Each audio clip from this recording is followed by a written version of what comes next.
Maintenant, pour les plus chanceux, la règle bonus.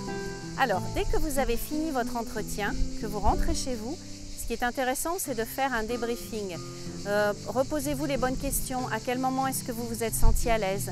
Qu'est-ce qui a pu poser problème?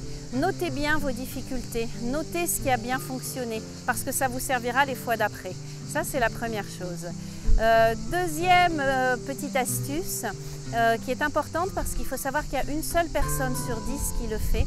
Pensez à envoyer un mail de remerciement au recruteur. Autant vous démarquer. Si 9 personnes ne le font pas, autant que vous soyez celle qui le fait. Dans ce mail, qu'est-ce que vous lui mettez? Il est en 3 points. Premièrement, je vous remercie pour l'accueil, je vous remercie pour le temps que vous m'avez consacré.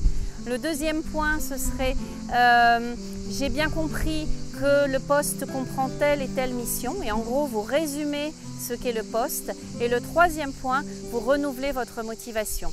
Vous envoyez le même le soir même ou le lendemain et vous initiez comme ça une relation avec le recruteur.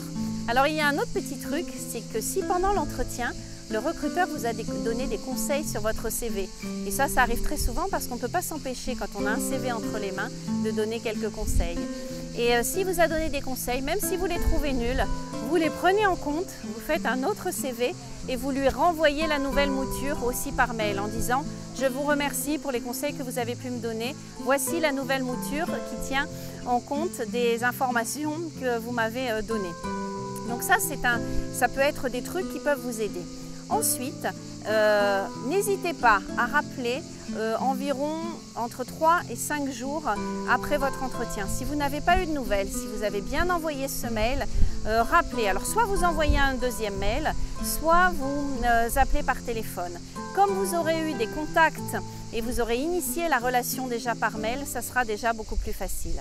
Et si vous avez la chance que ça fonctionne, attention, n'annulez pas les autres offres d'emploi. Si vous avez par exemple une promesse d'embauche, attendez d'avoir bien signé votre contrat et d'avoir démarré votre poste avant de dire aux autres entreprises pour lesquelles vous étiez en compétition que finalement vous avez trouvé un poste ailleurs. Parce qu'il est arrivé à certains de mes candidats de tout annuler, de démarrer par exemple un lundi et que le vendredi soir on les appelle en leur disant finalement le poste ne va pas fonctionner et le poste n'est pas pour vous ou nous avons gelé tous les postes et à ce moment-là, il y a toute la recherche d'emploi qui est à recommencer. Un avant-dernier conseil, quand vous entrez en poste, acceptez ce que nous appelons la période d'incompétence qui peut durer entre 0 et 3 mois. C'est-à-dire, ne pensez pas que tout de suite vous allez être opérationnel, que tout de suite vous allez comprendre le langage. Mettez-vous plutôt en position d'observateur et voyez justement quel est ce fameux langage qu'utilisent les gens dans l'entreprise, quels sont leurs codes, comment fonctionnent les relations entre les services.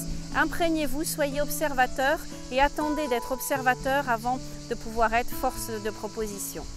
Dernière chose, nous vous avions conseillé précédemment d'avoir une tenue lisse, d'avoir une tenue adaptée qui ne correspond pas obligatoirement à votre look.